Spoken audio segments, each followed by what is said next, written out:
categories. One is deferred maintenance, and those are items such as roofs, windows, doors, and finishes that are reaching the end of their useful life. And the second are student-centric needs. And those needs are based on equity and educational adequacy. What facility changes need to happen to support your current program and curriculum? Next slide. So I'll briefly go through just a sampling of the needs at the high school. On the left-hand side, 49.5 million is the deferred maintenance projected cost over the next 10 years. And you can see through the pie chart the categories that they are assigned to. On the right side are costs that are yet unknown, and this is just a sampling of some of the things we heard. Desire to expand CTE. The existing layout of the high school is hard to supervise and control. They desire a centralization of administration, guidance, and nurse. This is just the top three out of at least a couple dozen programmatic needs at the South Kingstown High School. And those costs yet are unknown because we don't know what the project is. Next slide. Broad Rock. Again, the deferred maintenance needs over the next 10 years are identified. And programmatically, there are needs such as providing flexible furniture and technology, making provisions for small group and collaborative spaces, upgrading the media center. And I've done this for all of the schools. We'll go to the next school. At West Kingston, about 9.6 in deferred maintenance over the next 10 years. And again, on the programmatic side, overall, the building needs modernization, including a media center and gym, make provisions for small group and collaboration spaces, provide flexible furniture and technology. We can go to the next slide, which is Matunic, which is very similar to West Kingston. They are prototype schools, and the needs are, for the most part, the exact same. Next slide. Peacedale, 10 years over the 15.7 million over the next 10 years for facility condition assessments. Some of the programmatic needs are very similar to what we saw in the other elementary schools. Overall, the building needs some modernization, including the media center. And again, provisions for small group and collaboration spaces and flexible furniture and technology. Next slide. So the next steps, why we're here today, is to develop that solution for stage 2. But we must continually be mindful that it must be a balance. And I have said this many times to you, we want to innovate, but it needs to be responsible. We have to balance the project scope, the project size, the facility and programmatic needs with funding limits, debt ceilings, logistical constraints, and other school and town needs. So the next steps, the stage 2 process will continue through what we hope will be a robust communication and dialogue. Your participation by being here today is sincerely appreciated. And again, early and frequent engagement opportunities. So one of those opportunities that we have is going to be from this interactive polling. It's meant to be a rapid response activity. So I want you to go, Luke, in that presentation, can you go back to this, or is it too hard to go back to that PowerPoint?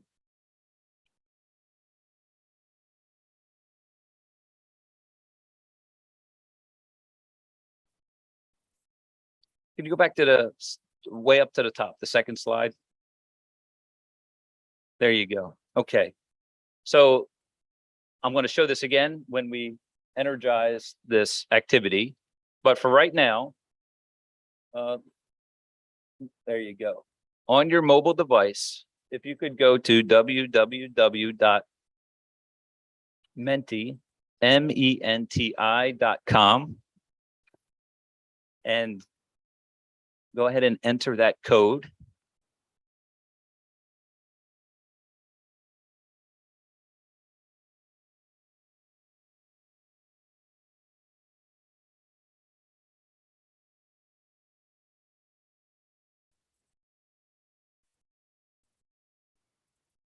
So, and I have this code again on the Mentimeter program. So Luke, why don't you go ahead and close this one and launch the other one.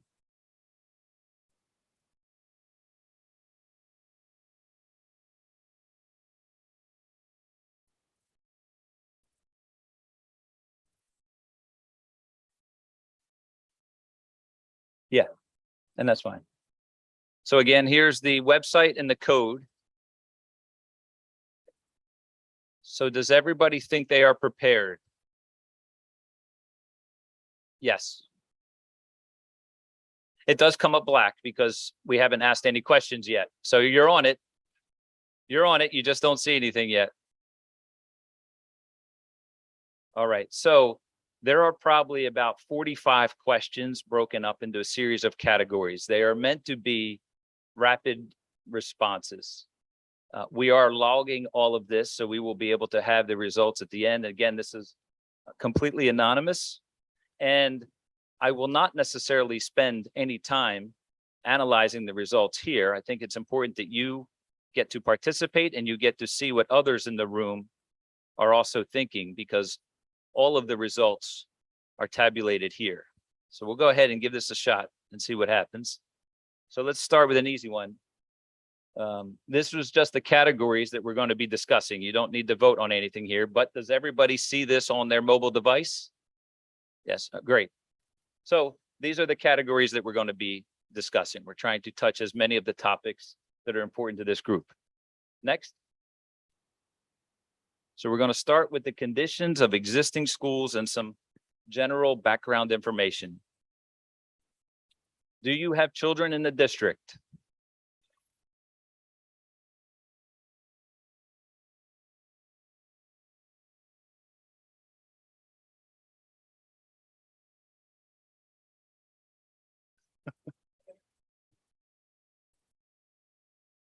Very fair question.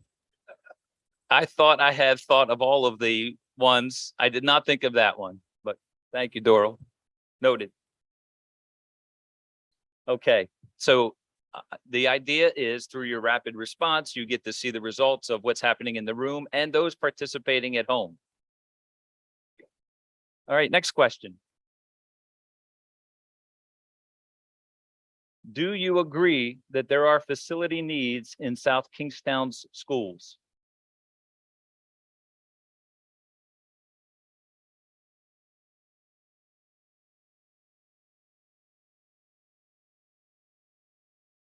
Okay, good. Next question. Where do you think the facility needs are most significant?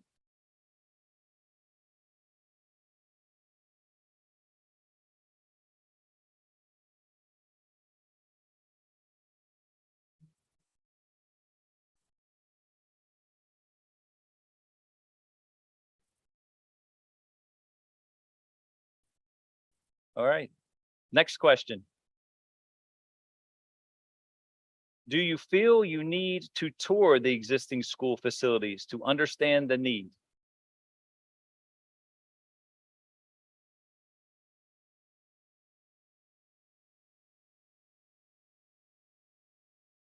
And this is an important question because the school building committee may opt to give that opportunity to those people that feel they need it.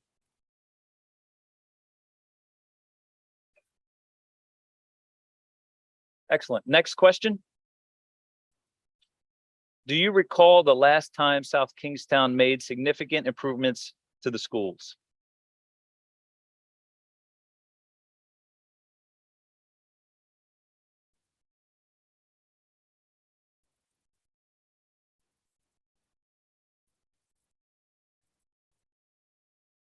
All right, next question. Do you think South Kingstown's enrollment is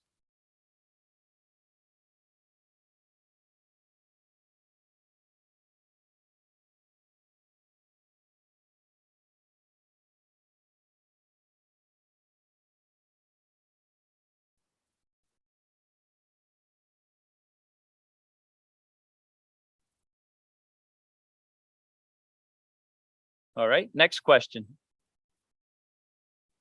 Do you attend South Kingstown High School athletic events?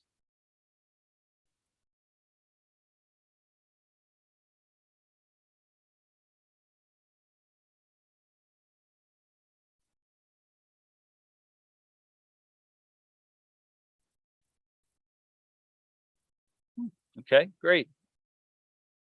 Next question.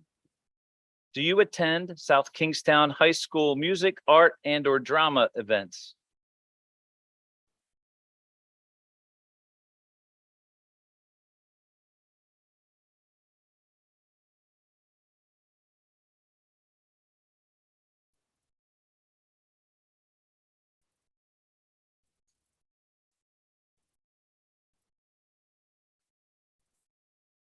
All right. Next question. Do you use social media to stay informed?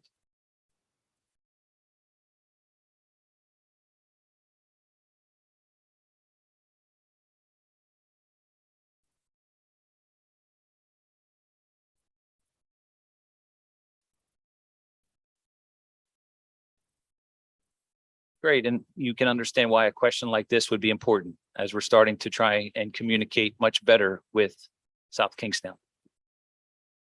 Next question. Oh, I'm sorry. So that was that first category. Now we're going to move into elementary schools. Yes.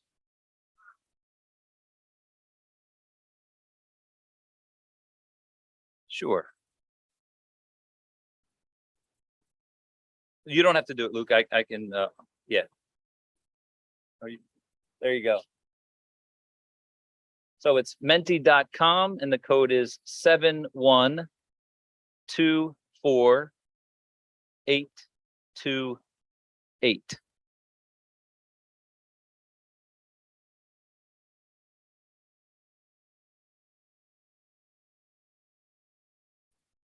All right.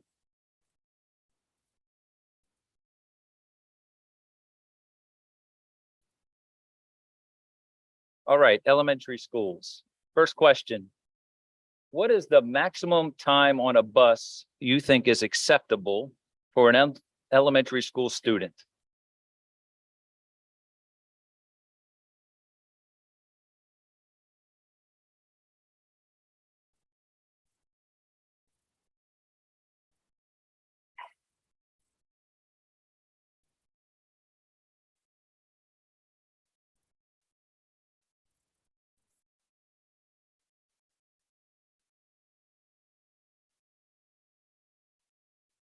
All right. Next question. What do you think an acceptable elementary school size should be?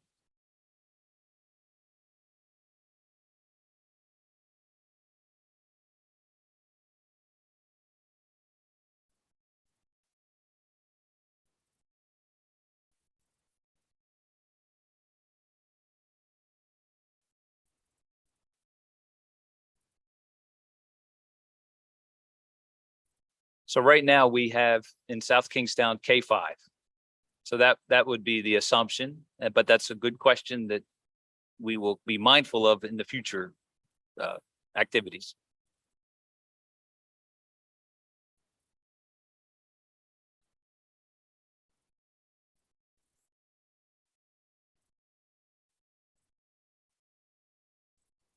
Sure. The question was, what is the grade configuration of the referenced elementary school, which I said was K5.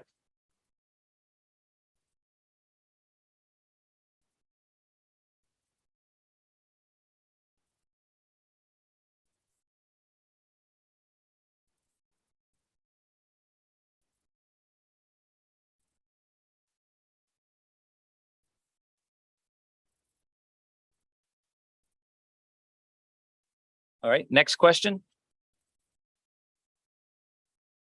How would you feel if the elementary schools all received different levels of investment?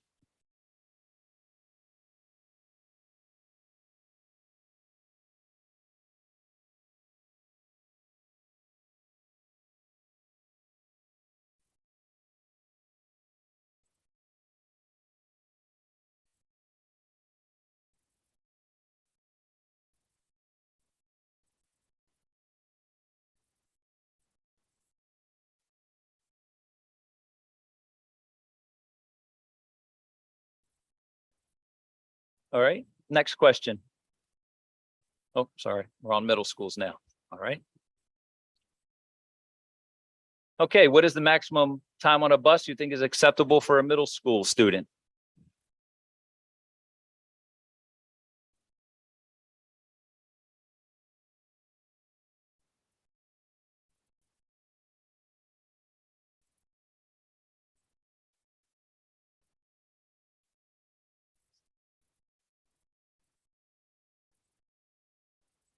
All right, next question. How would you feel if the middle school received the least amount of investment? And that would be Broad Rock.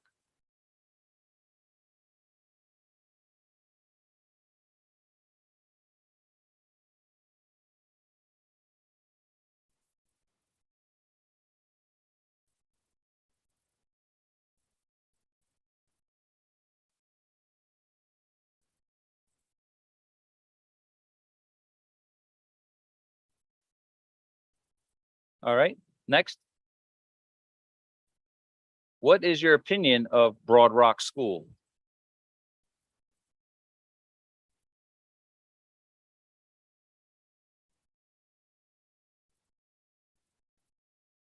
And I'm talking about the facilities component, which I should clarify. But you've all made some good comments that we will take forward.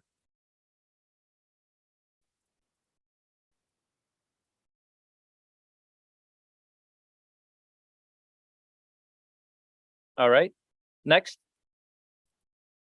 The high school. How would you feel about renovating the existing high school?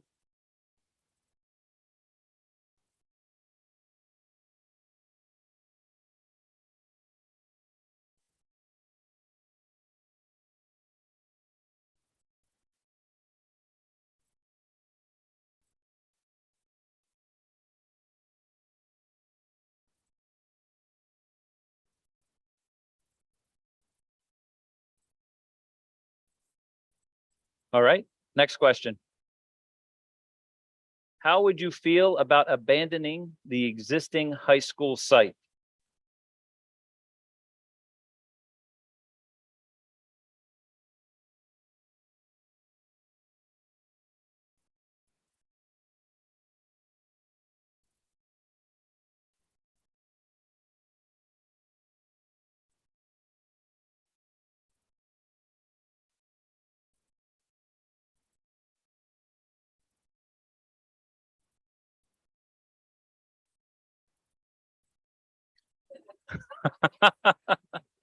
Very fair question.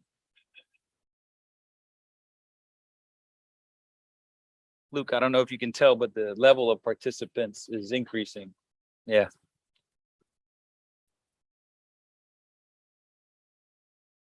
Oh, yes. Yeah. Again, this rapid response just to get your gut feeling and to see the reaction from others in the room. Next question. How would you feel about a new high school on the existing high school site?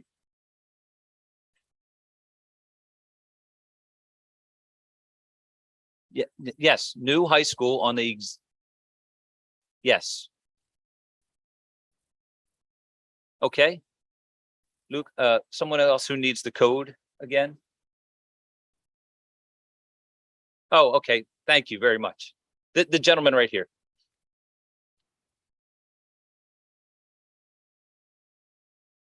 Just for the benefit of those chiming in on video, it is a brand new, entirely knockdown rebuild on the existing site. Yes.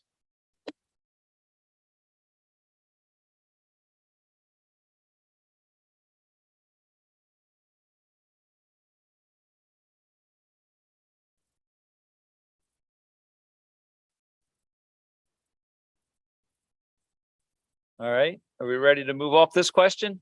Next. How important is it to have athletic fields on the same property as the high school?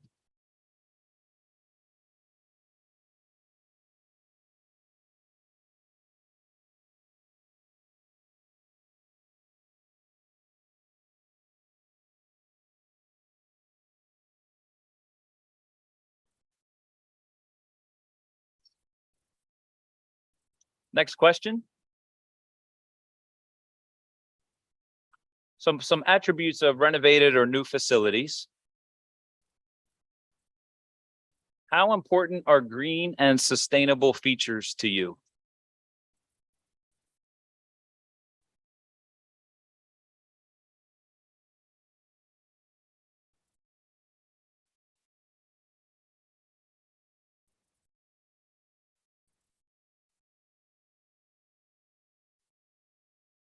All right, next question.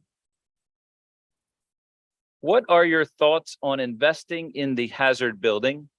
The hazard building is the property that is on the adjacent to the high school site right here.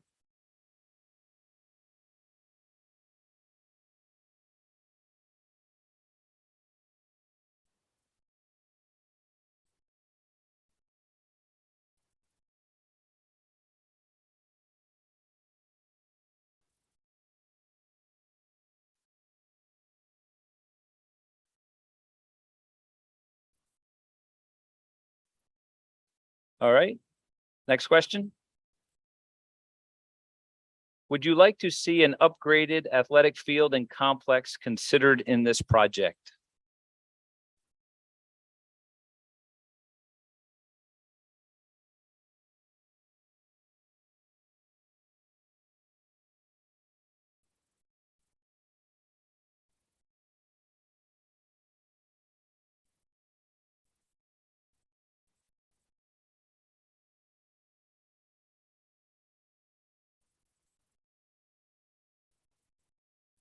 So a member of the community has asked a question.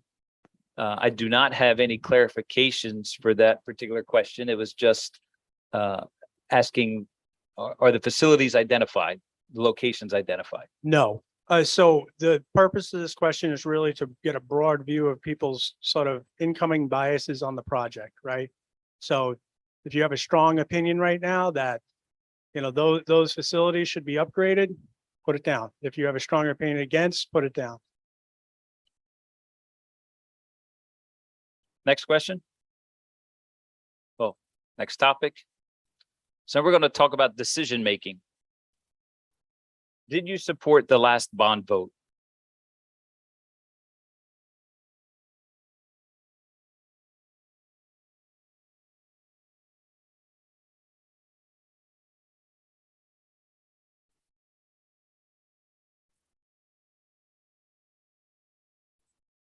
Well, I'm glad you all voted.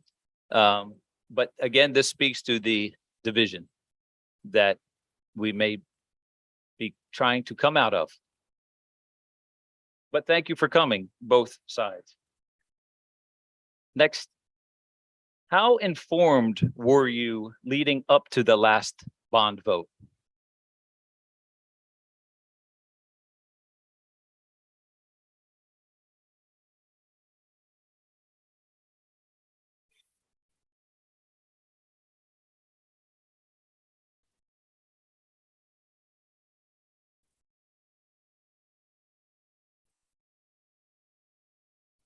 Okay, next question. How do you feel about this attempt and process?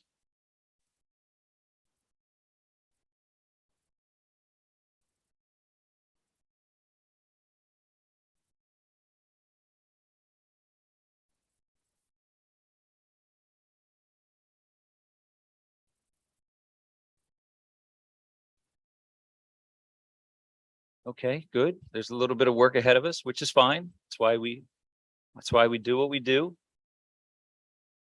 Next question. What would most make you feel optimistic about this process or proposed project?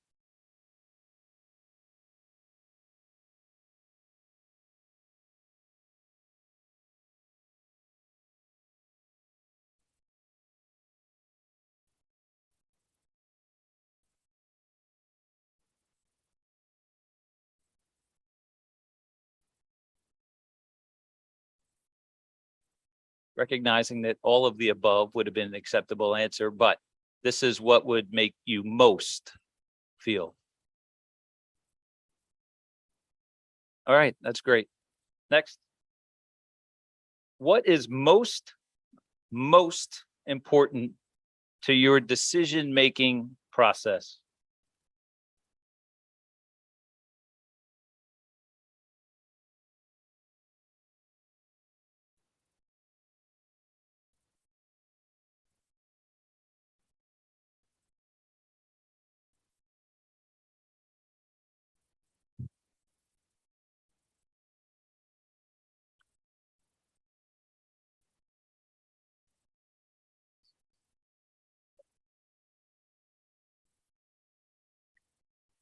Pardon me?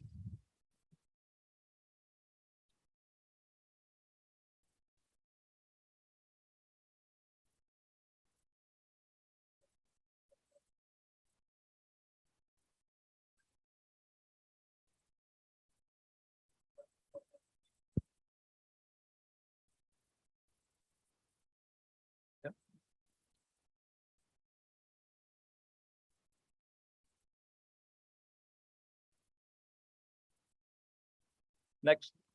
Next question, Luke. Do you think all of South Kingstown's educational facilities should be resolved in a single effort?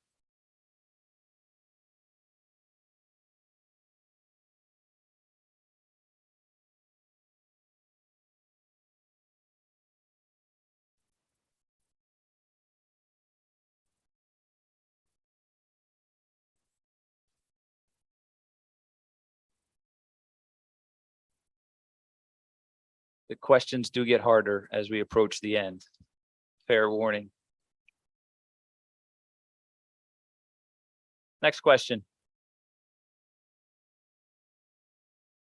Do you think investments in South Kingstown schools should be accomplished over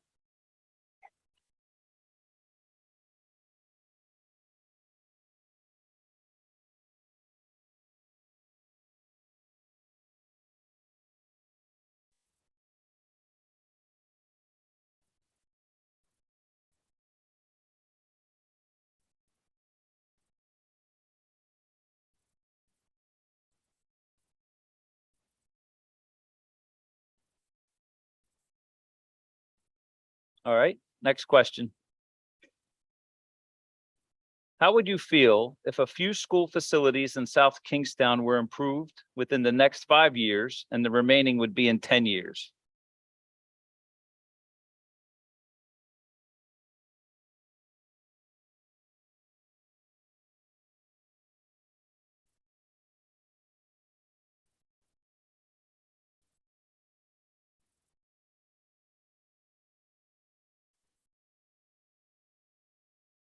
All right, next question.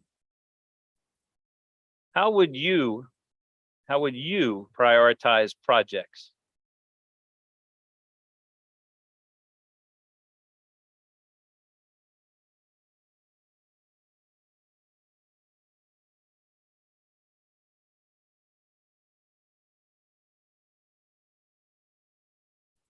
All right, great. Now, before we go on to the other questions, when we are done this exercise, we're going to take a break where I invite you to go to the back. There are some boards that have some data on all of the schools. It may be good for you just to reference it, but there are 2 little ballot boxes there. 2 things that we'd like you to share your thoughts on are what should be the criteria for the selection. For example, I'll pick the easy one. Cost. Cost should be part of this selection matrix, but you may have ideas that we should consider as part of this matrix. So because we don't know what those ideas are, I'd ask you to write down what you think a criteria should be and go ahead and drop it in the box. And while you're there, if you have comments, feel free to share anything else that you want to share or have suggestions on. Next question. How do you prefer to stay informed?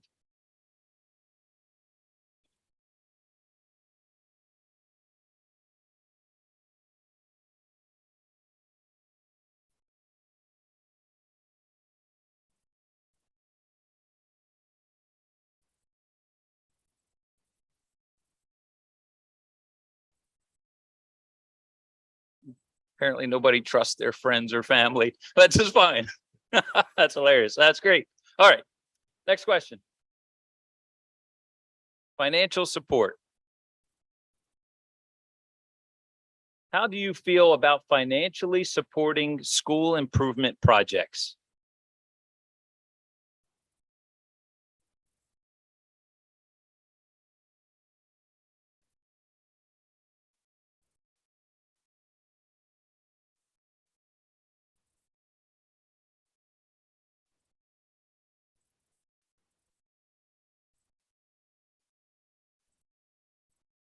All right. Excellent. Next question. Do you know that a portion of school construction is reimbursed by the state? This is somewhat of a quiz if you were paying attention earlier to my presentation. Excellent. Good. Thank you. You were paying attention. Next question. How much of the school improvement cost do you think will be supported by local taxes?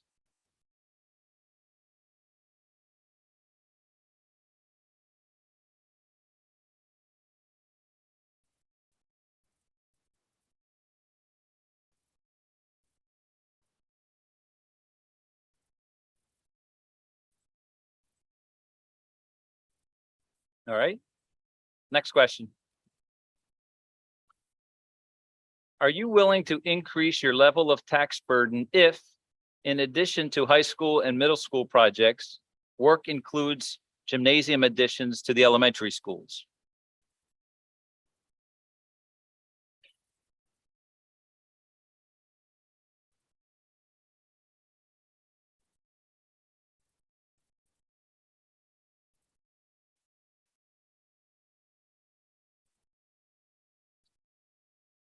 I heard you, you asked me to clarify, but I did not hear the rest of the question.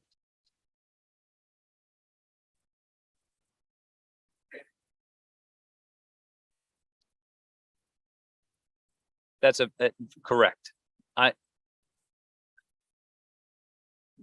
noted, and we will carry that forward.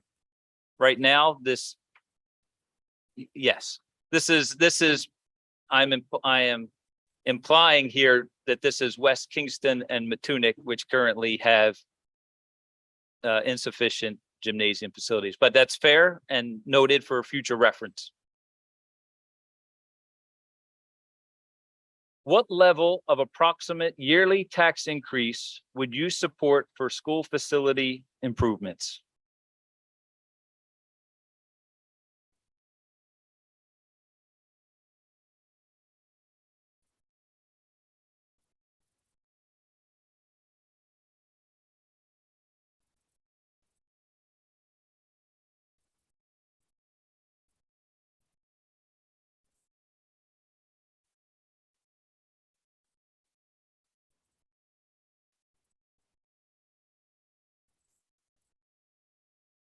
All right, thank you. Next question. Would you support a bond vote that only focused on maintenance and repair projects?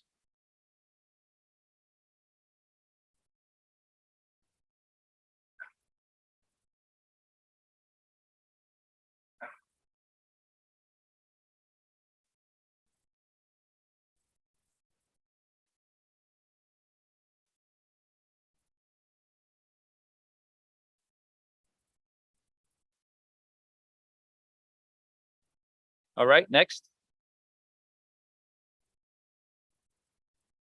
Would you be willing to financially support another bond vote in future years for school improvements not completed in this effort?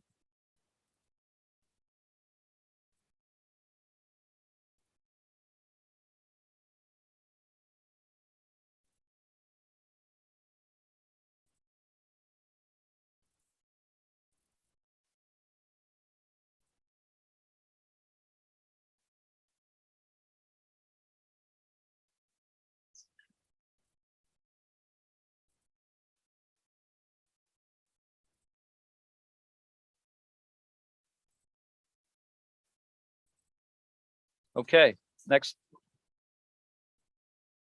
Oh, and that's it. That was it. Thank you. So I do appreciate you participating. Yes, all of this will be logged. I do appreciate the comments for future activities like this. Luke, at this time, could we maybe take just a couple minute break? Yes? Yes. All right. So let's take a little break if you want to, and you can do this anytime today. Offer suggestions for selection criteria. Review the reference data on those boards. And Luke, how many minutes before we reconvene? Till 10 o'clock. And then the last hour will be open to public comment and our facilitated effort.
All right, I'm going to give everyone a 2-minute warning to hopefully put your suggestions in and get seated before we start.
So we're gonna, if you could take your seats, we're gonna get started here.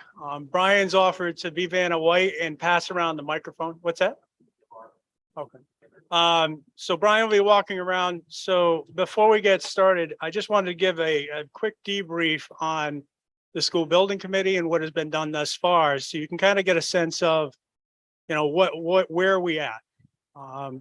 So the building committee was appointed a couple of months ago by the town council, and it was a blend of recommendations of the town council and school committee. There are specific requirements for the makeup of the committee. Unlike last time, which was a fairly large number of participants in the building committee, we have a building committee of 9 now. Most of them are prescribed by RIDA as requiring appointment in order to qualify for the state reimbursements. There was a decision to keep it smaller this time, hopefully more effective and nimble to be able to react and get the work done in front of us. So where have we been so far? So far, we have had a few meetings talking about public engagement, how we want to direct the architect, creating a framework for Studio Jade and how they're going to approach the project. What we have not done is really gotten into the weeds on a project. We've looked high level at needs and we managed to get the stage 1 in. And we've looked at some general options on what could be, and a multitude of options I'm talking, on what could be at various round price ranges based on some round numbers provided by RIDE. So we are at an extremely high level right now. And that's good because I don't want you to feel like we're essentially already have preconceived notions and that we're just paying lip service to today, because it's important that you know that and that we're really taking this feedback, and the committee is going to go back and create a matrix and try to take all of this, because we're dealing with competing priorities. You're all coming in with your own lenses, whether you have children or don't have children, whether you're focused financially on things or you're more focused on the educational aspects. We all have our biases, but our hope is that we can find some middle ground to move a project forward. The last thing I'll say is we are trying to be, as I said earlier, as transparent as possible. We do have an email set up for any emails that come in and will be discussed by the entire committee and shared with the entire committee. That email address is sbc@southkingstownri.com. Again, sbc@southkingstownri.com. We also have a website set up that is linked off the main town site that you can get to, which is southkingstownri.com. Go to boards and commissions and you can see the school building committee. We're keeping that updated. The schedule that I have in back that's printed, the matrix of our upcoming meetings is on there. We'll be posting all the agendas on there. And then obviously we're going to be posting the Secretary of State and along the normal lines that we have. If you go on to the Secretary of State and you look up the South Kingstown School Building Committee, you can ask to have them push notices proactively to you. And that is what my recommended, because I have several meetings that I track, and you will get notified when the agenda is posted, and you'll be notified of the meeting at that point, and then you can just go forward. If you cannot make a meeting, all of these are being streamed. Today's session is being streamed online on YouTube. So if you look up our YouTube channel and you subscribe to that, you'll always get a push if you're subscribed on YouTube about our meetings. So we are trying to do what we can to get in front of you and others. And again, we're counting on you to spread the word. So on with the public input. So today, unlike a traditional public input format, this podium is actually turned the other way today. And I have to use it because we have this very fixed mic. But Brian will be going around. I am going to ask you to raise your hand. I'm going to facilitate with Phil. Phil's going to be scribing. And the reason I'm doing this is to also allow everyone an ample opportunity to provide input, create some crosstalk, and really feel like we're having a good session here today. It's not so rigid. So I do ask that you keep your comments pointed and allow others to speak. And we will have opportunity for everyone to speak. And if everyone goes through, and I expect that we'll go back to people multiple times, and that's fine. All right. So with that, we will get started. And I guess as a kickoff question, what I'll ask is, what is the lens that you're currently looking through as far as a school project? What is your priority? And so I'll ask for somebody to raise their hand and get that kicked off, and then start the discussion. Okay, we're going to hand it, right? And I would ask, I know it's a little cumbersome, but just wait for the mic, because this is being streamed online. They can't hear unless you speak into the mic. Hi, my name's Rachel, and thank you guys so much for doing this. I have 4 children in the district between the 2 of us, and I also work in the district. So we're really committed to being a part of whatever you guys go through with. But what I would like to say is I feel like the high school, in whatever you guys choose to do with it, would be the biggest focus where my lens is. I feel like there's a lot of children who choose to leave the district because of these CTE programs and these really big, gorgeous high schools in other districts. And I come to our high school and it looks so old and outdated. And I guess that's where I would like to kind of open up where I am. Thank you so much. Thank you for the input. Any others? Back here?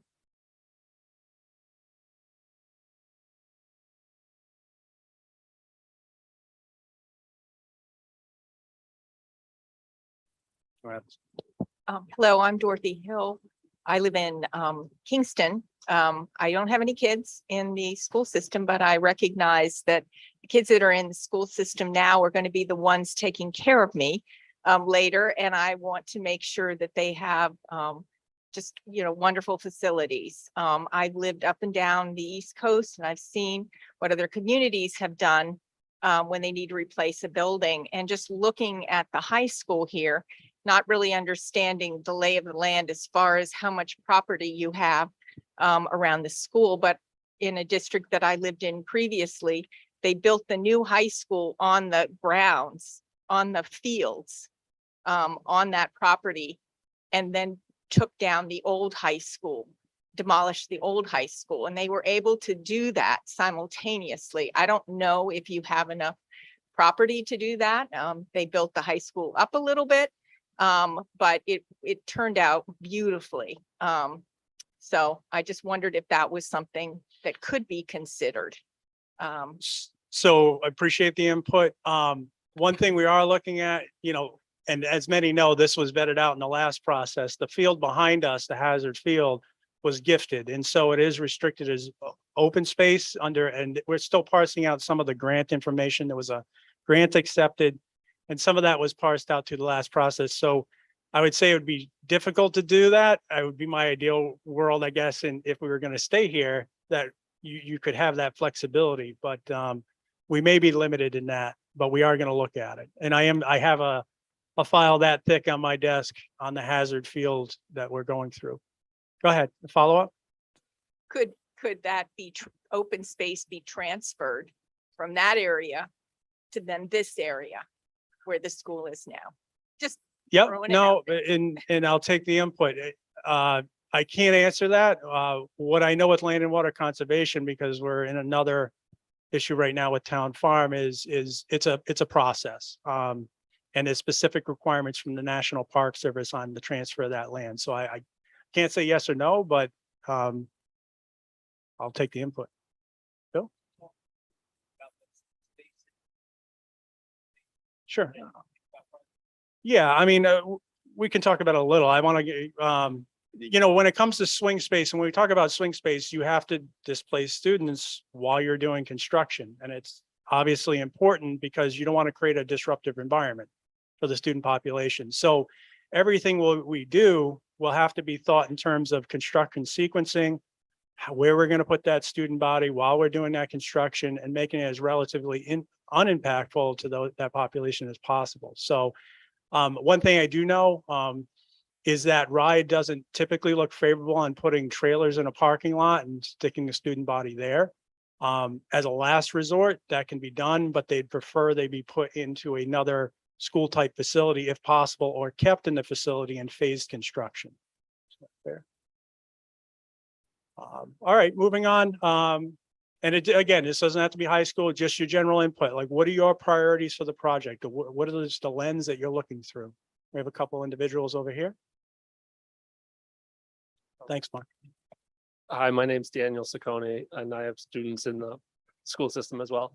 I think to add on to what my wife said, having like cutting edge classrooms would be important to me.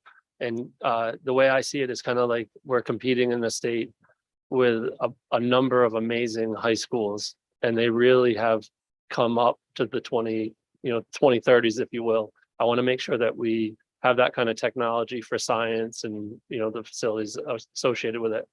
The other piece I wanted to say was, growing up here as a kid, I think the neighborhood elementary schools were really important to us. And it boggles my mind, and I hate the fact that Wakefield went away and South Road went away, and that small school feel was really important to the town at one point.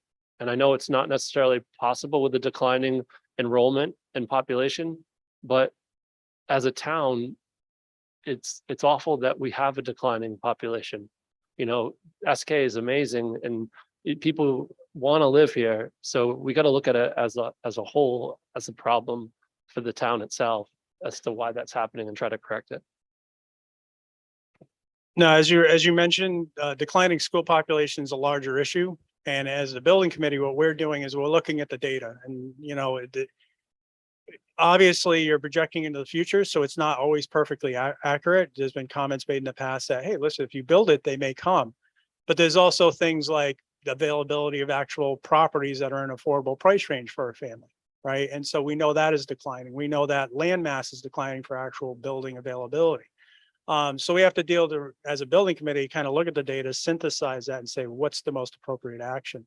You mentioned neighborhood schools, and I think the building committee will be looking at a variety of options when it comes to the existing neighborhood schools. There's the financial hard line, which is consolidate as big as you can. You have less footprint, and that's the way to go. And there's people who adopt that theory. There's others like yourself who really like that neighborhood feel and bought their house knowing that school, or feeling that school would be there when their child was ready. So I think as we proceed through this process, it's going to be a weighing of, now and future, right? Does this have to be addressed now with the declining enrollment, or do we wait a little bit until that decision process needs to be made in the future? And then what investments do we balance out during that time gap? And it's not an easy decision, but, as we all know, there's only so much of that financial basket that we can carry as well. So others. We had another one here. Yeah. My name's Mary Beth Keating, and my children 4 kids attended South Kingstown schools, but now my lens is that of the secondary special ed coordinator. So I'm here really to focus on the programs and the equity and the balance of that neighborhood school idea, along with making sure that all kids are starting at the youngest age possible so that the outcomes and expectations for all the children in our community are the same, no matter where they live. So yours is less, more on the programming aspects than the facility aspects. You know, one thing we can create equity in programming on is we will be looking at working with Superintendent Prince and the school committee on is we're getting feedback on where is the district going? Where does it want to go? Can we create flexible spaces that will allow those opportunities and not be pigeonholed in? The old science labs that we see in this facility with the Bunsen burner hookups and the old wood desks are not what's today. Today is flexible furniture, being able to move into a CTE course and have different opportunities that are available. And so I think the school building committee will be looking for the feedback from the committee to say, where does the district intend to go? And then how do we, if we're going to make a major renovation or building project, how do we fit within that program? Or how do we allow the program to fit within the building? Others? Right here. Thank you. We have 2 runners now, so hopefully split the load. Okay. Chris Roman here. I have 2 kids in the district, one in high school, one in middle school. And I guess my thought is, one, we obviously need to upgrade the buildings to get up to what we consider modern educational standards. 2, this opportunity from the state level for a lot of matching money is probably a once in a lifetime, or at least hopefully my lifetime opportunity, right? We have a chance to get money that we're not going to get anytime soon again. 3, we need to look at the demographics in reality and figure out if we're going to go with new construction, it's going to be sustainable over the long term, right? We have to be making a 30-year investment. That gets me to a question. How is it good for students at the high school level to have 2 high schools facing demographic decline 2 miles apart from each other, right? If we look at Narragansett High School, they're under 400 students. We're around 1,000. 15 years ago, this building supported more than that in total. I think it was in the 60s, Narragansett did come to school here. We have sports teams that are thin on rosters. Narragansett has a bunch of sports that are co-ops joined with other schools because they can't even come up with a depth of teams for themselves. I think if you're going to ask a big question, now is the time to do it. And I brought this up before. I don't know if that conversation was sort of started with the town of Narragansett, but So, no, I think it's a good point, and one that I think actually, and I don't want to put Jim on the spot, but I believe he'd spoken a little bit of Narragansett about this because one of RIDE's focuses, right? One whole bonus is newer and fewer. exactly. So they're pushing this. So Jim, I don't want to put you on the spot, but did you want to?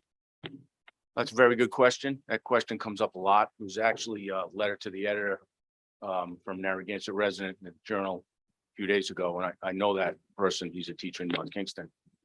So I met with Dr. Cummings, who is the superintendent of schools in Narragansett, about a month ago.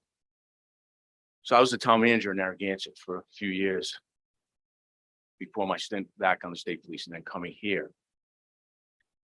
So I asked that question, and I think that's an inevitable question that's going to have to be addressed 10 years, 20 years, but at some point, because that town is a mirror of what we could become because of our housing prices. I was asked early on, what is one of the biggest threats I see to this town as a community? It's our housing prices. We live in a beautiful location that's been discovered, and we are not getting the families moving in that we did when I moved here 25 years ago. There were neighborhoods going up everywhere for housing that was affordable to first or second time home buyers. So to get back to your question. So Narragansett has a very successful program. Although their schools are, they have declining enrollment and their buildings are not brand new, they do have a very successful program. And we too have a successful program, but in a different way, but we need facilities. But the answer is right now, I don't think it's going to happen. It's not in the discussion right now. Once again, we had a very private conversation about when we were very frank with each other. Because I agree, if we were gonna, if we're really gonna be looking 20 and 30 years down the road, we maybe should be looking at something like that. But I don't see that happening right now. Narragansett is very territorial. They love their schools. They love that they have their own schools. So we asked the question, but I don't think it is viable right now. I don't know. Maybe I disagree, but it's not like we're asking for a beach pass. Like, we want to, I think if you're going to ask the questions, now is the time to ask it, is my opinion. No, and when, I think the point is we are asking, we have asked, there has to be willingness of both parties to be able to merge, not just us saying, hey, why don't you come on over because it benefits SK, right? Has to benefit the other community. They have to see value in that. Merging is all about timing. We see it in Rhode Island all the time. Look at fire departments and fire districts. I mean, it's an act of God to sometimes merge things in Rhode Island. So it takes a lot of time, a lot of discussion. That discussion typically can take upward of a decade to sort of move the ball toward that. And so I think the answer is, one of the things we'll have to be mindful of is that although we're going to right size these buildings, that part of this may be an eye towards the future and saying, if we had to regionalize, now, who knows? That right size building now may have the capacity to regionalize in 10 or 20 years. But if we had to do a small addition to do a regionalization option, once that discussion is had, did we set it up in the right way? And so there's what we can do now because we have prescribed timeframes from RIDE. And for those that don't know, if we don't have shoveling ground by the end of next year, we will not qualify for the additional bonuses, which is significant. Many answered in the survey that they felt that the town would be on the hook for more than 50% of the project. That may not be so. We're looking at the bonuses now. We feel very confident we'll qualify for about 15% in additional bonuses. That would take us to the 50% mark. We're working on that additional 2.5%. So it may be that the state share is actually over half of the project. I think what we'd hate to do is sacrifice that and this opportunity, because I don't have a crystal ball and neither do you. Are these going to be available again? Here's what I would say. We know that for 30 years, I mean, we didn't have a funding formula until 2010. For years, the ball was kicked around on facilities, and it wasn't until recent history that they actually invested. How much money the state will have to invest in facilities in the future, maybe more, maybe less. So I think we're going into it thinking this is a once in a, maybe generation opportunity to invest. We're going to do the best we can with what we got. Other questions? You have the microphone. I'm right here, so I have the microphone. You're in charge. Possessions 9/10. So I'm Stephen Licht. I've got 2 kids in the schools. One is a middle schooler, one's just started high school. The most striking thing that I saw about the presentation so far has been when you look at the timing of the investment in the schools, how it was every 5 years, another school was invested in, and then there was a break, and then all at once, 25 years ago, there was an investment in all the schools, and then nothing. And that's clearly not sustainable, that every 30 years we wake up and say, oh, we have to throw a ton of money at the schools. It would be preferable if there was a way of staggering things so that you're investing in the high school and then a middle school, and you're sort of cycling through every 5 years, there's an investment, a minor investment in the schools. So my question to you is, we recognize that this is a once in a lifetime opportunity to get a big investment funds. How do we use that to set ourselves up so that we now have a staggered investment in the schools or consistent investment in the schools? Is there anything we can do about this process and the way it's planned, or putting forward a plan for future years as part of this process that makes this sustainable rather than just every 30 years?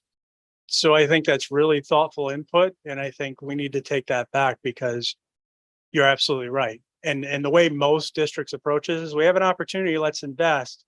And financial planning wise, you can on the bond payments falling off in that 20-year time frame, and then you have money available because the bond payment fell off. It's built into your tax base. So we have more money. Now let's invest again. So you're investing on a 20 or 30-year cycle, depending on when you finance those bonds. Probably a discussion we should talk about from financial planning is, even if we can achieve a certain level, should we push out some projects with the anticipation we could stagger the bonds? So that way, and I'm not saying right or wrong, and this is the discussion that needs to happen, but do we take on one big project, knowing that in another 5 or 10 years, we'd have to take on another? What throws a little loop in the scenario is the bonuses, right? Right now, the bonuses are available. Who knows in 5 or 10 years? So it's a tough call. And there's only so much the bonding capacity the town has and can allocate to this. So, but I think it's I think that's a wise comment and we'll have to take that back. I was struck by the number of questions about, would you support something now and something 5 to 10 years from now?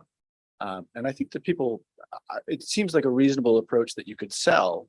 And if you leave some money on the table now, perhaps that's wise, because 5 years from now, 10 years from now, you know what you need in 5 and 10 years. Taking all the money now because it's available, you might end up paying for stuff that you don't need. So space it out. It's dollar cost averaging, right? You space it out so that you're addressing the needs at the time rather than trying to anticipate 20 to 30 years always. And that's something we'll have to discuss, and I appreciate the input.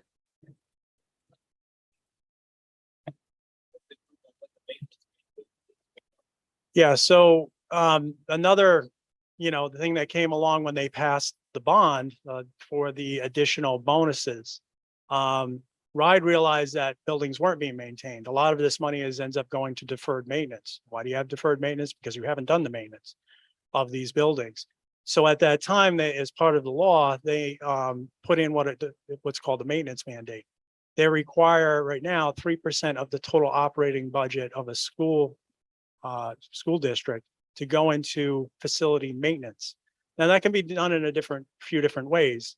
It can be done through paying for operational trade staff, and there's some creative things that districts do. But ideally for RIDE, it's putting money into the schools every year, to your point, like you're not getting that built up deferred maintenance. So when you do a project, it's really about, okay, this is really a need, right? It's not because we've deferred maintenance, it's just the building is old. Building's 50, 60, 100 years old. We need to completely knock down and rebuild or renovate. That is something that we're dealing with here and in every district in Rhode Island, because nobody really had that built into the budget. If you track most school districts, they're never, flush with cash. Even though it's a big budget, they're typically not flush with cash to be able to say, okay, we're now going to take 3% and go put it over towards facilities. One thing they do allow is to count the interest on bonds. And that's an option for this project. Probably not a good sustainable solution, right? RIDE doesn't love it. But the rationale, the RIDE sometimes is, hey, this allows us to bridge it right now. And as we build it into our tax base. But the point being is that this district will have to grapple with the fact that money will have to be invested in facilities as part of the operational budget. And I know that the school committee and town council is going to be having to deal with that as far as the budget cycles.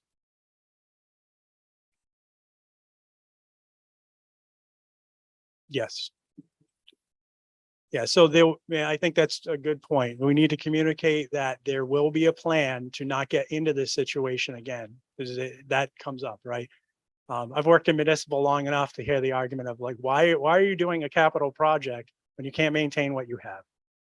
Right. We have a couple up here. All right. So Mike, why don't you, since we have the microphone back there, and then we'll work our way to the front, if that's okay.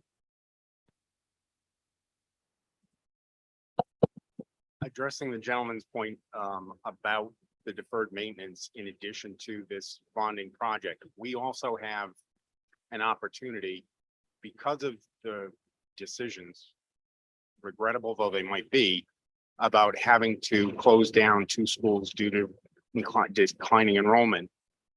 Those buildings are turned over to the town. We closed down South Road School 9 years ago and it's just sat idle. One of the things that at that point, it also becomes the town council's responsibility, not the school department's.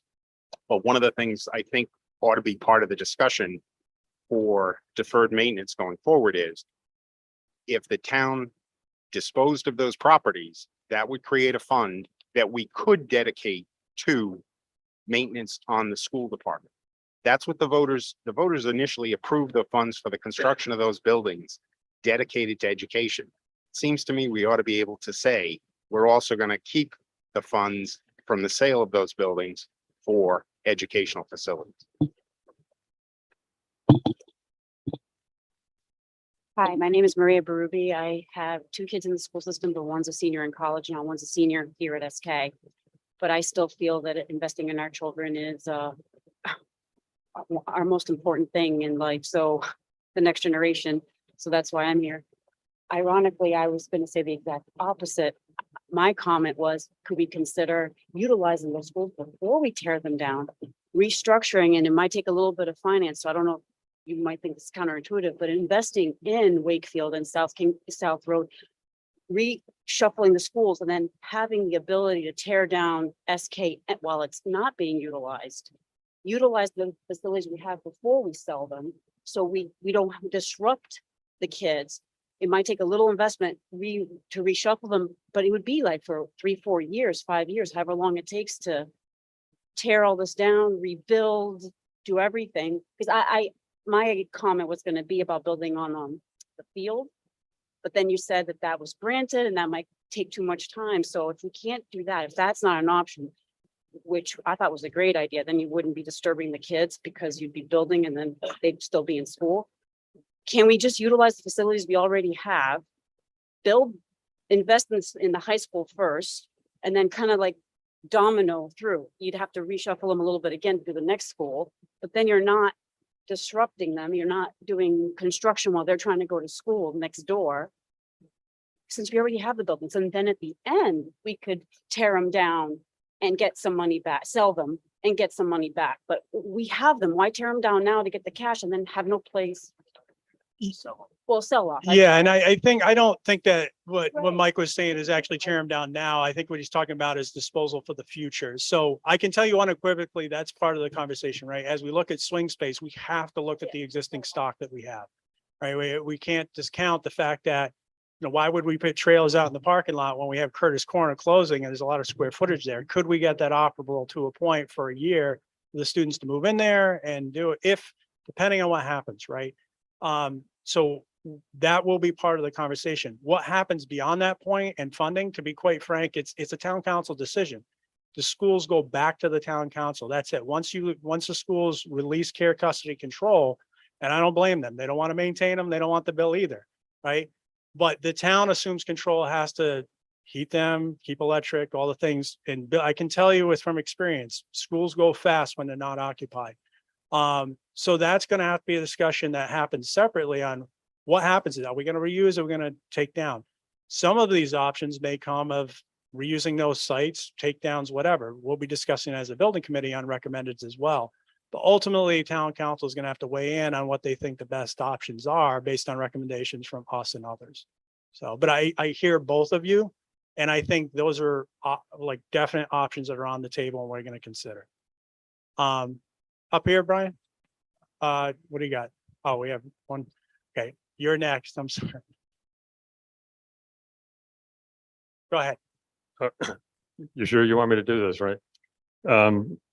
Remember what I said, pointed and allow others, so. So my name is Doral Beasley. I've more or less been involved with this since it first started in about 5 years ago. So one of the issues about this high school, which was opened in 1955, my mother was the first school nurse, is that it's 235,000 square feet. And at one time it had over 1,300 students in it. But the demographic forecast, which we're going to be working with to build either a new high school or to right size this building, is 703 students. So it would mean that 1/3 of this whole complex here would not have any money to renovate it, because it's just way too big. A school for about 700, that's about not many students, is about 150,000 square feet.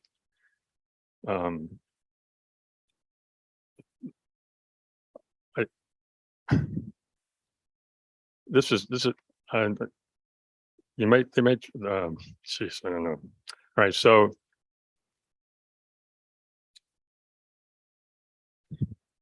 the money that's going to need to do this project, it has to come from a reduced school district budget. Here's why I say that. South Kingstown's budget this year is $69 million. East Greenwich has the same amount of students as we do, 6 working schools like we do. Their budget is $45 million. After you equalize the two budgets in the salary pay scale and the cost of transportation, it comes down to about $20 million. So every year we spend $20 million more than they do for the same amount of students. To bond $150 million over 25 years, it's about $6 to $7 million a year.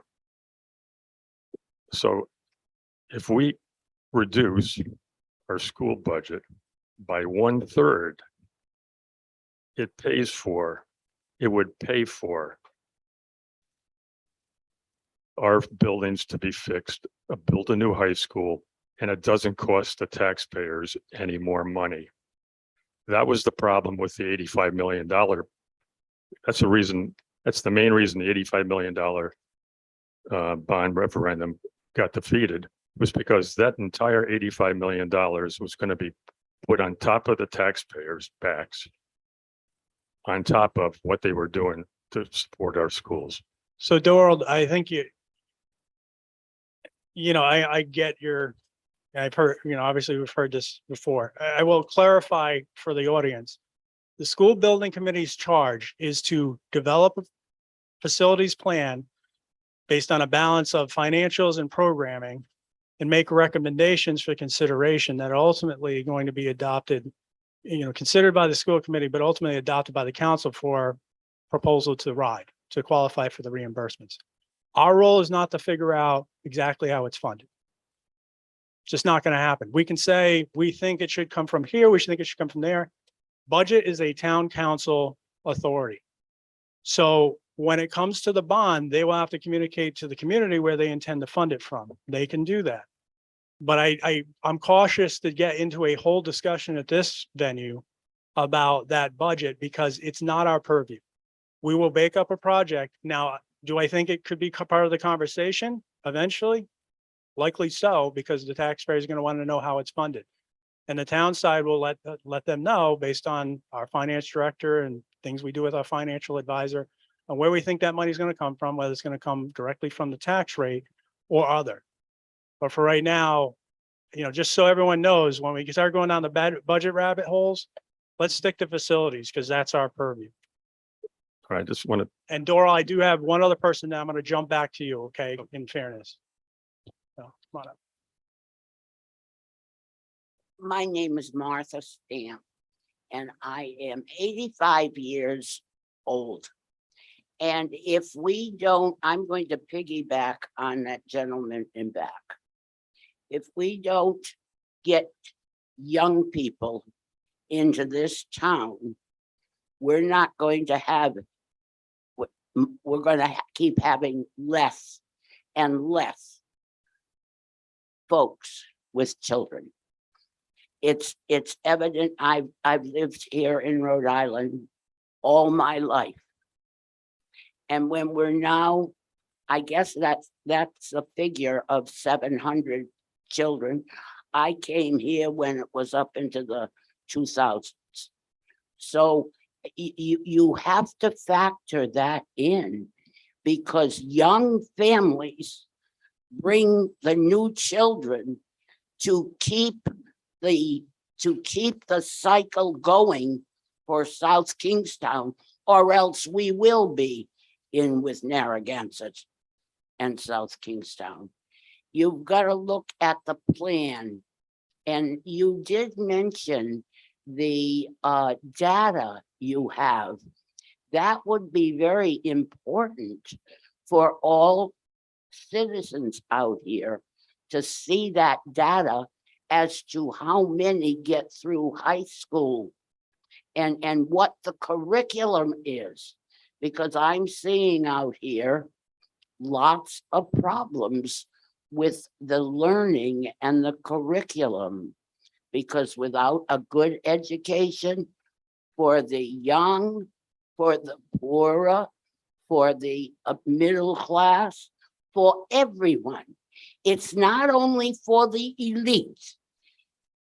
I was born and brought up on a farm, and what I've seen is absolutely disaster, because I didn't have the opportunity because, you know, back when I mean, being 85 now, back 60 years ago, we didn't have the opportunity.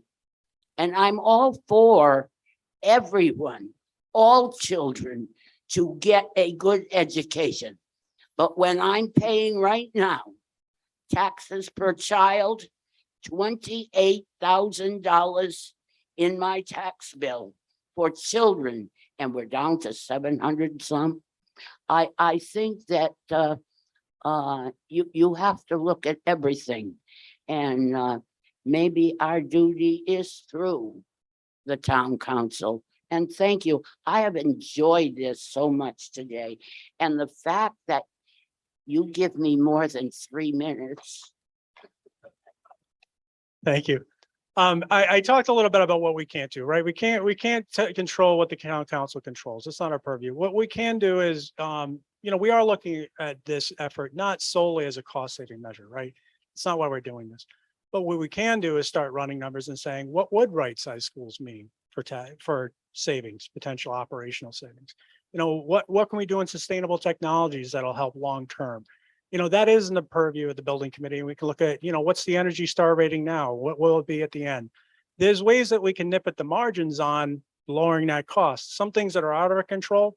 If everyone determines after a new or renovated building is here that that is the school to be at and everyone comes back, that's going to have an impact. If we attract more students into the district and we have a full school, that's going to have an impact. You know, the per pupil cost, that's a bigger discussion. But under the purview of this building committee, I can tell you that we will be looking at those ways to knock down costs. And superintendent? Thank you. I don't want to insert myself into the community conversation, but this is the second time that someone publicly has said that our per pupil cost is $28,000 a kid. And that's not accurate. Our per pupil cost in our district is somewhere between 21, 22, which is pretty consistent with the state, which is pretty consistent with a district this size. I don't know where people are calculating 28,000 per kid. I wish you would give me 28,000 per kid. Please do. And we'll do some work with it. We got a great staff. We got fantastic teachers. You give us 28,000 a kid, and we'll not only have moms, dads, doctors, lawyers, and rocket scientists, but we'll have some pretty good, solid, socially, emotionally sound and right-sized, developed emotionally kids, right? We're about 20, 21, 22, 2150. I'll get the exact number and put it out there publicly, but we are not, our per pupil is not 28,000 per kid. Okay. We have a lot of hands up. I'm going to start right back here, Brian. Yep. Why don't we let some other people, no offense, Doral, but I want to allow those who haven't spoken yet. If you haven't spoken yet, definitely raise your hands right now. Hi, I'm Elizabeth Hoy. Nice. I have I got you. one student in elementary schools, one student that will hopefully be entering the district. And I myself am a product of SK schools. Thank you, Mr. Prince, for bringing that up. I was going to echo that the 28,000 per pupil cost is inaccurate. And while I understand that the school building committee doesn't control the budget and that's not your purview, I just want to say that I think the school building committee can affect the budget in future years if we continue to look at why students are leaving SK schools. We are hemorrhaging students at the high school level. They are taking our tax dollars with us, probably $22,000 per student, to charter schools to other districts when they choose those CTE programs. If we address the high school, which is like just this mammoth elephant that is oversized and is going to cost money in the long run, I think that we can retain students, have a lower cost of ongoing maintenance. And if we retain students, that like over time keeps our tax dollars in our town. And isn't that the taxpayers win in the long run? Not to mention our students win. Yeah, I agree. I think that, you know, and you're right, that is something that we can look at. The why is in terms of facilities, absolutely. And and pathways CT is a whole discussion in of itself. And that's going to be, again, framework of where the school committee is going to go and what we can do as a building committee to fit that need on the larger operational plan. We had one in the pink, and then we have a couple up here and here. I'll be quick. I just wanted to say I appreciate you articulating the charge of the school building committee, because I think recognizing what exactly it is that you guys are doing and who ultimately makes the decisions was something that was lacking the last time around. And there was a lot of going off the rails. And I think if you do it this way, I think you're going to get a lot of support. I think the woman before me spoke to programming, and I think that obviously is part of your purview because the buildings have to meet the programs. So I think that's important. And I think staying in your lane is something that's going to serve you very well. So thank you. Thank you. Okay, we had a couple here. This gentleman's been waiting a little bit, and then Paula, and we'll move over here. All right. Thank you. Okay, my name is Rick McIntyre. I've lived in South Kingstown since 1985. I live in Wakefield now. My two kids went through the SK school system. They got a fabulous education. I mean, it was really good. And I get that facilities matter, and I don't disagree that this facility is outmoded. But they got a great education mostly because they had great teachers. And they had their friends were also great students. And so this hemorrhaging of students is really a problem. And I'm glad that was identified. I think what the town manager said about the affordability of the town is also extremely important. I'm an economist at URI. I've been working on public housing issues. And so maybe I'm just a little sensitive to that. But what I would ask, and everyone knows this, the last referendum failed for a whole bunch of reasons, not just the one that's been identified. And it tore the town apart. This is a pro-education town, and 70% of the people voted against a building plan. We now live with that. Okay, we live with that tearing apart of the town. Please, you guys got a tough job. I'm glad I'm not on this committee. But please do not run that plan or a variety of it with more bells and whistles on it up the flagpole again. Because I don't think anybody wants to go through that process again. Thank you. Tell you that we have discussed, that in general, and I don't think there's an appetite to the definition of insanity, right? Go back and do the same thing over and over. So I think we recognize that. And here's the other thing I saw on the survey, there's some people who are either undecided whether they're gonna, really feel this is an optimistic process or whether you feel optimistic. And I hope by my goal, and I think our goal is by the end of this, we can look out into the crowd and everyone says, yeah, I'm optimistic. I am charged up to go. Let's go to the polls and support this thing. I just want, if nothing else comes out of this process, people feel like they got heard and they felt like it was responsive. So I'm asking it to I know it's hard, there's bad blood in the water and that's tough to get over, but bury the hatchet. And for those who have a tough time doing that, instead of say, these are a lot of new faces, it's a new process, let's just move forward. Next. Thank you. My name is Rob Cagnetta. I've lived here for 28 years or so. And my child's a junior now at the high school. She loves the school. She loves the programming and the teachers. But I think as my experience, I work on old buildings. So I see life cycle all the time, but I see it in a scale of a couple hundred years.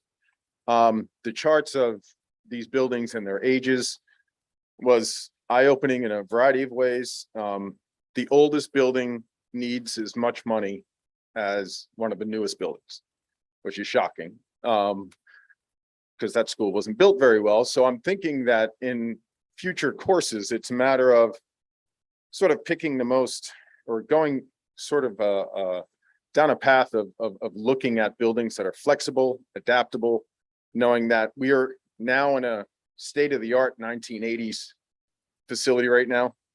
And it's dead. It just stopped, right? And there's no ability to sort of manage or change that space in an easy way. It takes a lot of investment to move and to change these buildings because prevailing wages, because of all of the things that make these buildings difficult. So if there's something that in the design that can enable it to be adapted without being blown up in the sense. And also the thing that scares me, I think, is to say, okay, well, we're going to do a massive 50% of the facilities are going to be touched.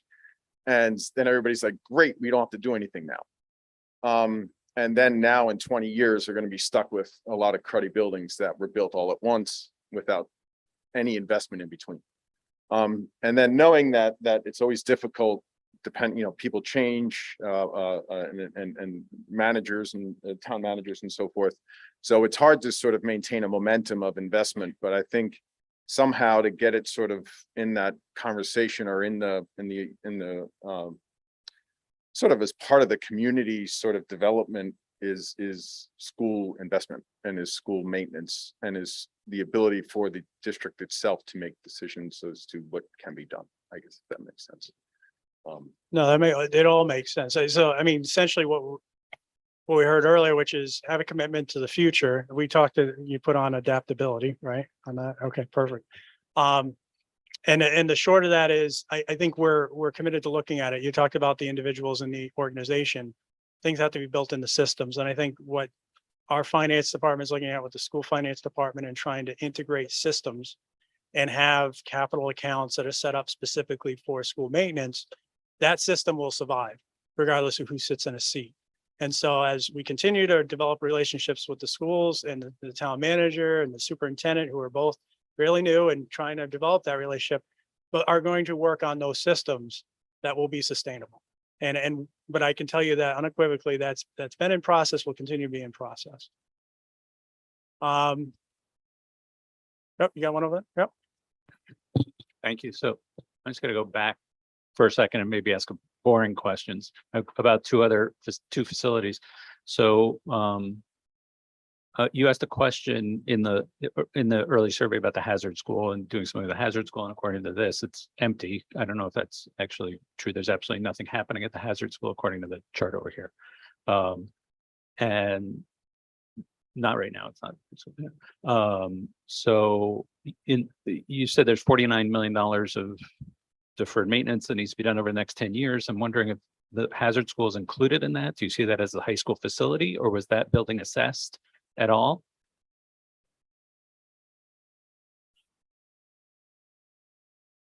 So, okay, but we don't have, so that's just a building that's never been mentioned in any of the. So for planning the that I've online seen, yeah. people, so Right. hazard building has been assessed. It's Right. part of our conversations. There are things in there now. And in fact, IT came over to help me. I'm the IT guy today, and they came over from that building. But there's a blend of things going on in that building. I don't know yet. I think what we're doing is looking at it. That's one of the questions we wanted to ask, right? What do you think of that? And if we were, one of the things that we have identified is saying, if we were to put administration in there with educational components, would that qualify for the bonuses? Like whatever we did there qualify for that same bonus, because that's big. We're going to spend money there and kind of, I'll say this in a nice way, dilute the pot of money that we have. Then we want to make sure it's done in a thoughtful way. So So you okay, brought up, is that a fair assessment of where we're at on I mean, that? you brought up the other building that I had a question about, which is the administration building, which will soon, in theory, be disconnected from any school facility. And whether that building was assessed, I think that building would fit in this room. And we've got, and you have the advantage of keeping the flooring if you want, Mark. In terms of ongoing maintenance of a facility, you have this disconnected office building essentially. And I don't know if that building was assessed also in your planning, and whether here you have an oversized facility, if you kept, might make sense So to. did we assessed the build. administration? No.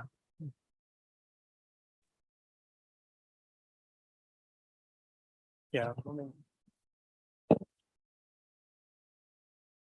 We did not assess the school administration building. RIDE does not reimburse buildings for school administration that are not connected or in a school building. Right now, it's a standalone building. Therefore, it's not eligible for reimbursement. As Luke had mentioned, maybe there are opportunities if the hazard building was to have an educational use that would be acceptable by RIDE and the school administration building was placed there, then it is eligible for reimbursement. So those are just many of the options that we'll be starting to explore. So the answer is yes, we're looking at it. And I think it's an enticing option just from the standpoint of reduction of footprints. You know, we are looking at some of the things that we can do is really looking at operational savings. How do you reduce, you consolidate what you can. Who do we have? Have you spoken yet? Oh, yeah. Why don't we go over here? Sorry. There's a lot of hands up. I'm sorry if I'm being inequitable on this. So just, and I know we have a time check. What are we at? 10:58. So if for those who would like to stay around, we can continue this on a little longer. I'm more than glad to stay. So. Go ahead.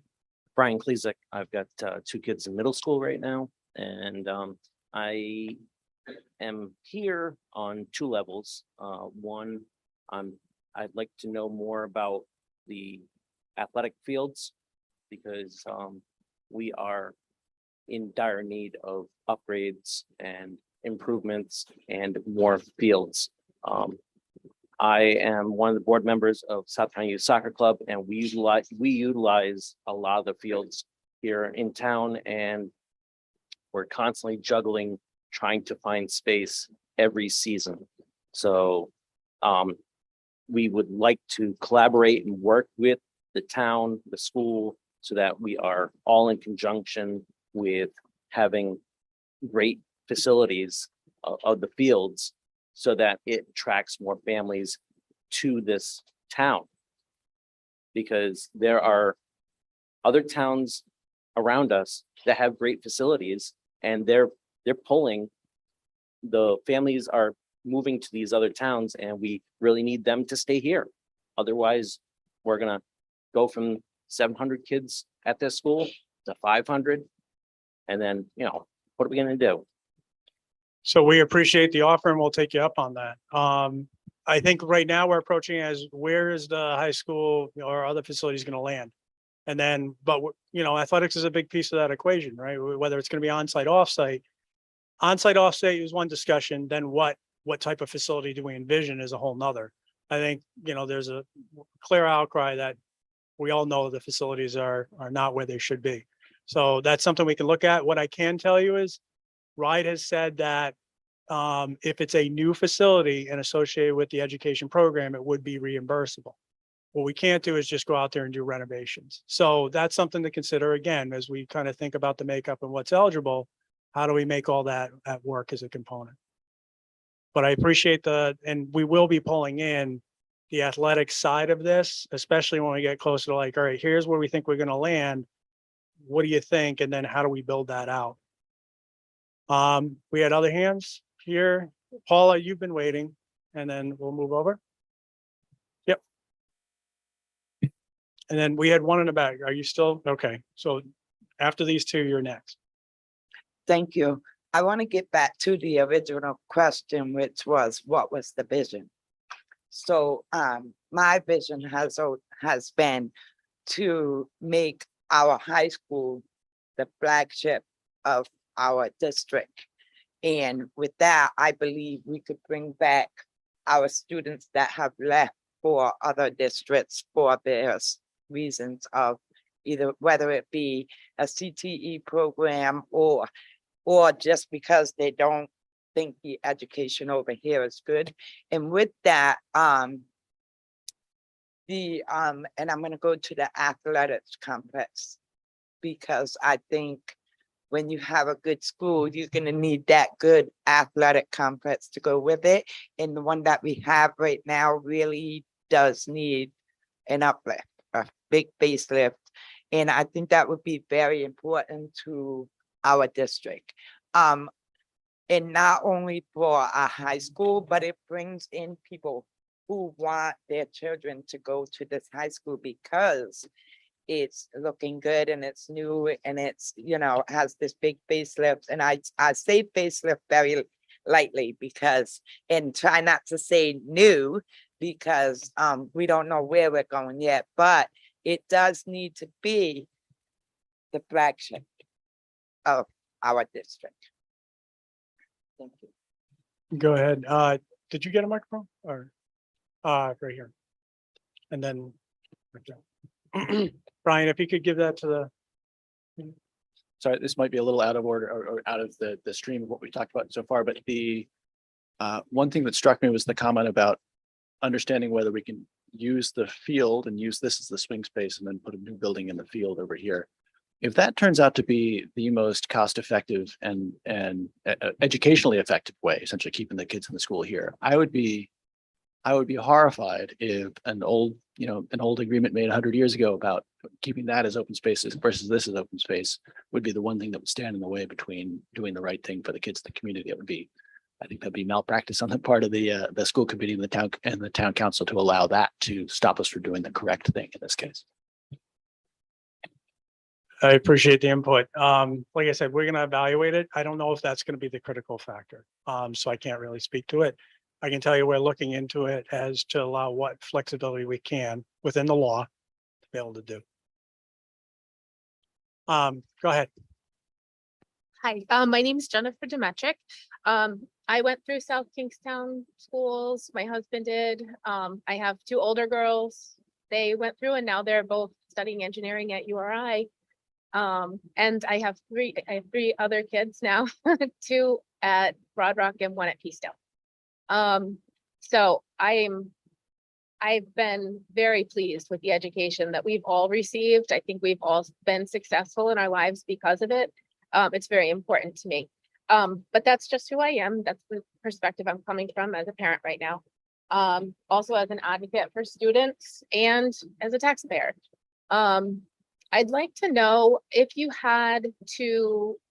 it would make things better for administration to be on a campus or closer to a working building in order that we get more combined spaces. Where would you, what are the things that you've been discussing for where administration would be? And also, just to add in, where would you imagine that the preschool is going to be? One thought that was put out earlier was preschool would be in the high school, which as we could see as of the things that happened this week, do we really want our preschoolers in the same building as our high schoolers? What are the plans or what are the direction of those two pieces in this, if they have any attachment at all? And universal preschool possibly coming up as a have to, that our school district will have to develop. So I'm certainly interested in your perspective on that and others. We have not had an in-depth discussion on any of the preschool. There was some talk on, do we put it in the high school? We haven't tracked too far down that lane. We also did have some discussion about generally, would administration, could it be over at Hazard or integrated into the high school? Would it qualify for reimbursements? We're really focused on creating financial packages, like what would work, what wouldn't right now, pragmatically, and then we'll delve a little further. So we're at a kind of a tipping point. We're going to be going down those lanes very soon. We have a meeting on the 6th, and I expect Phil to come to that meeting with some general options. So stay tuned, as I would say, but definitely interested in your input. And I would say, if it's not today, send us an email, come to the other meetings, because we're going to get more in depth with these discussions and tracking on exactly that, like what happens.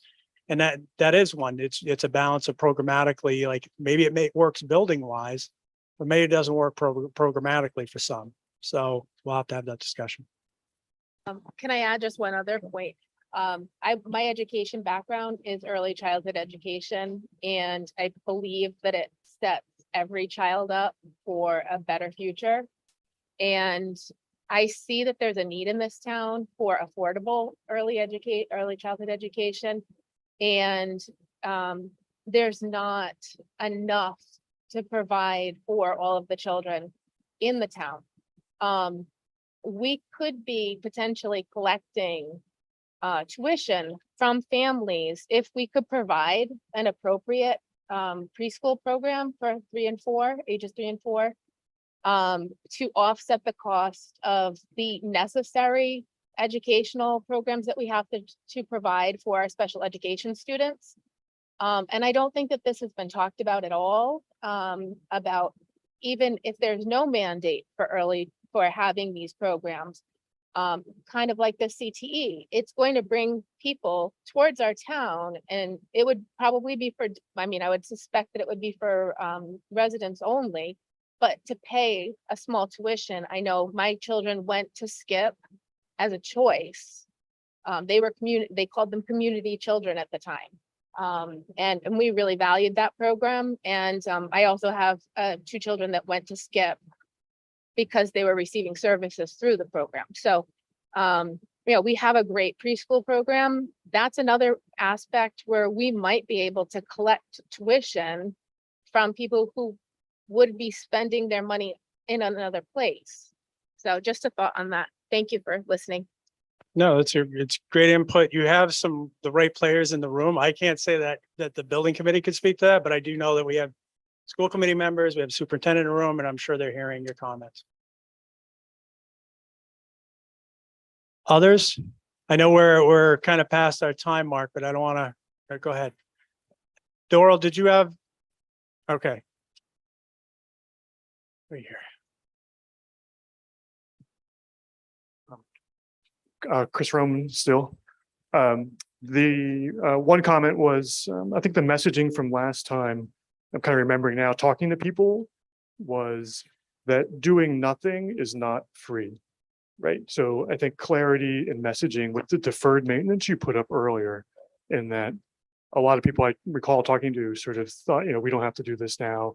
This is a lot of money to spend. But truly, I think clarifying that doing nothing costs something, right? We can't sit on our hands. These buildings will need maintenance no matter what. If you decide to not enact a facilities plan, or we take incremental facilities options. The second thing is a question. So you mentioned you're going after the February application. What level of, I can't remember now from the last time, what level of detail has to be in that application, and what's your sort of plan to get there? Is it going to be engineering drawings, options 1, 2, 3? Is there going to be voting for options 1, 2, 3? Like, what's the process between now and February? That's a good question. So I think that's actually a great question to this point in the presentation. So where do we go? Our hope is over the next month, we're going to come to some clarity on some options for projects. Because ultimately there's a balance, right? We've talked about this. There's going to be a balance between what project we select and the financial price tag that goes along with that. It's very difficult to make a decision, especially as a town council, to determine, okay, if we just bring one project and they don't agree with the project with one price tag, that's not really fair. So I think our approach has been come up with like a good, better, best sort of scenario with different price tags and lay it out with all the financial data that goes along with it, including, what would be the potential impact on the tax rate based on some assumptions. And at that point, there will be a thoughtful dialogue on providing the SBC with more guidance. Give us the firm framework of where your thought process is. Now, we're not going to come with refined options, right? I don't think the thought is we're going to come with a full engineered plan there. I know that's not the case. But in schematic level, like we're proposing a high school that's renovated on the site and whatnot. There's a price tag. Here's one on site that's completely demolished and new for X, and then maybe it's off site, whatever.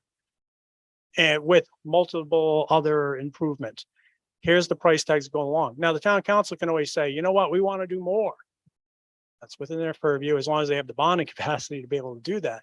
But ultimately, I think our approach on that is to get some feedback, then go back to the drawing table based on those rails that they've set and refine the final sort of stage 2 project. Once you lock in that project, though, just to be clear, on the stage 2, RIDE views that stage 2 report. And once they sign off and say, yes, this is good. For the bulk majority of it, you're tied to it. They do allow some one-time changes, but they can't be a wholesale project overall, which is the reason why we're here, right? It was voted down and effectively that extinguished the last stage 2. So what we will be doing in November, December is really refining the project.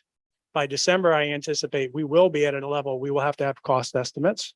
We will be looking at some of the engineering, high-level engineering, making sure everything will work and refining it to get to we have about a month of votes that need to happen, review by the town council and school committee, go to vote.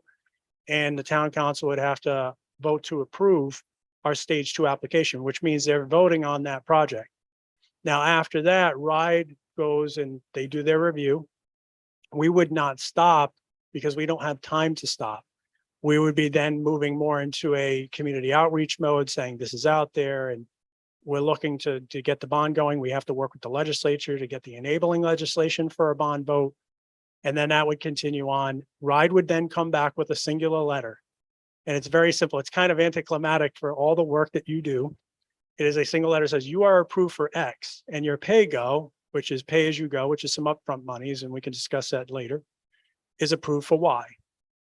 And you get that and you're like, great, we get approved for $100 million, but we don't have yet. Essentially, it's an authorization to say, we'll pay our fair share if you pay yours. And so that would then kick us into a bond vote. If we get all the legislation and logistics together. And when that is, I don't know yet. It could be spring, it could be fall. Ideally I think for the building committee, it would be earlier than later. Because as I mentioned earlier, we have to have shovels in ground by December. Now, shovels in ground, basically in RIDE's view, is very loose. Their interpretation is you have a project manager on board and you're well into the process, right? They're flexible to a point. But what we can't be is just starting out of the gate with design drawings and A&E drawings and saying, we're going to do this project eventually. They want to see real progression by that point. So hopefully that gives you a good overview for everyone of where we're going with this. So I think the critical thing to you to walk away with is the next 2 months of the process are extremely critical. Stay involved, come to the meetings. If you can't come to the meetings, listen to the live streams, provide input. Because if you miss the next 2 months, I will guarantee you that a project will be dropped on you.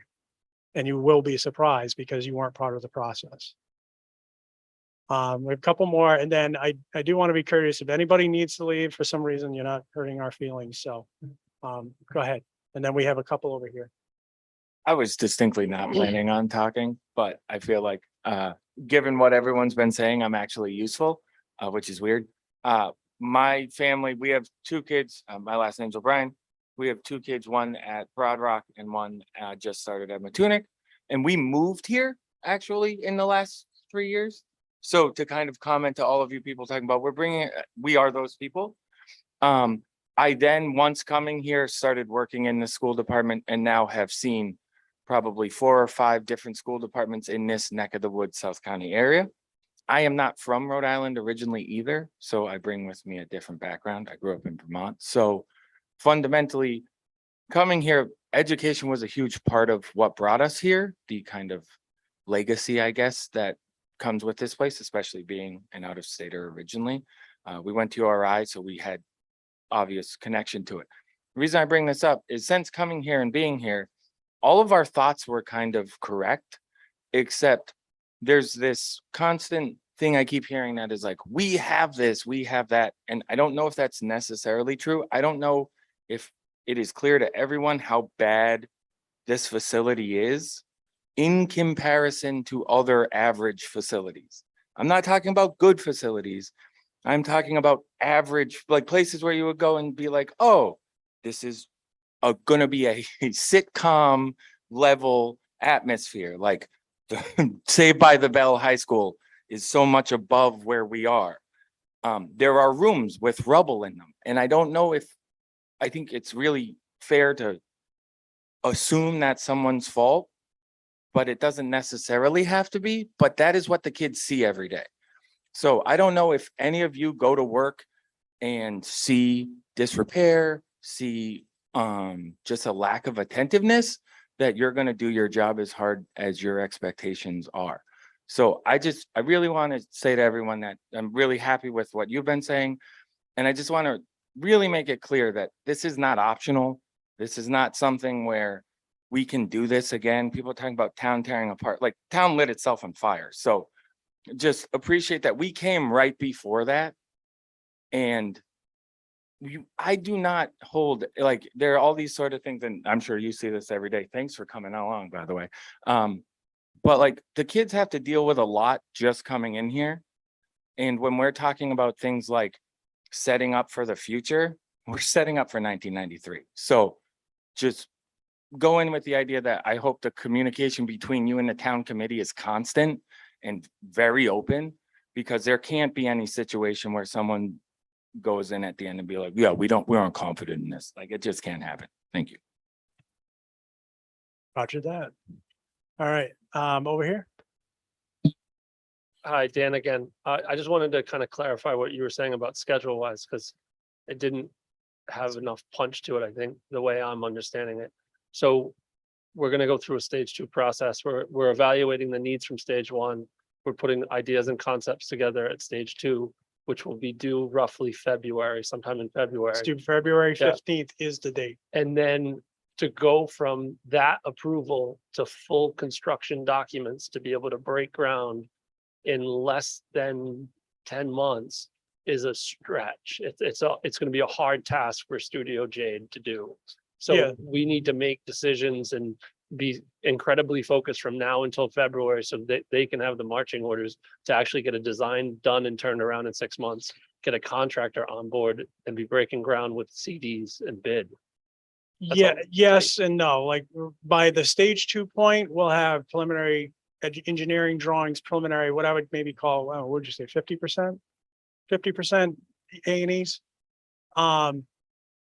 But this still flexible, right? If we need to modify those plans, we have ability. I think the key is that February 15th is the date, the deadline to submit. If we miss that, our next deadline, September 15th. You can see how that's going to work out. I mean, there are some districts who are going to push it, but they're going to have to realign their schedules as such. Rather not push it like that. So February 15th is the deadline. We expect a couple months. Typically, it would come back about April would be the decision from RIDE. During that time, we'd still be working. We have time, and it also depends on what projects we bake up. We can, I don't want to get too far down the lane. There's ways that we can front projects. If there's small project at elementary schools, you can do certain construction methods that we could come out quicker with those. Okay. So there's options. So the strat, I get you.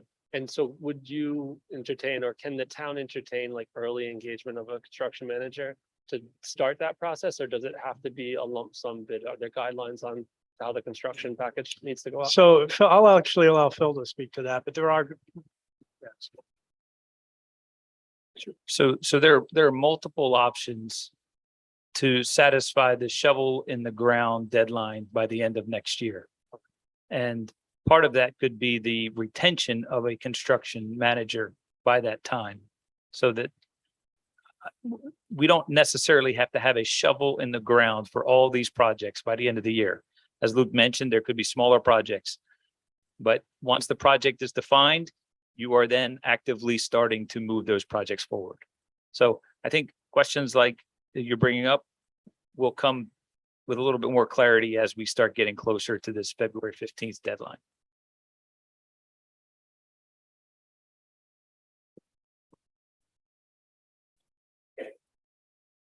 Before, people were talking about Hazard. I'm not sure if everybody's aware, but Hazard has had administration in there. Pre-K, Skip, the high school, 5th and 6th grade. I mean, it's a multi-use building and it can still be used. I mean, it's still standing there. And this goes way back. The Hazards built that. So. And it's a beautiful building. Any others? All right. So obviously we had a blended question and answer and facilitation process. We have a lot of notes. And I want to thank everybody for coming out on this rainy day. I don't know what else you'd be doing other than maybe staying in bed, but I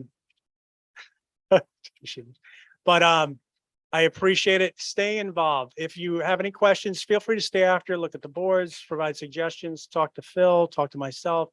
And then as we go through if you can just stay proactive, that's all. And thank you very much. Have a great day.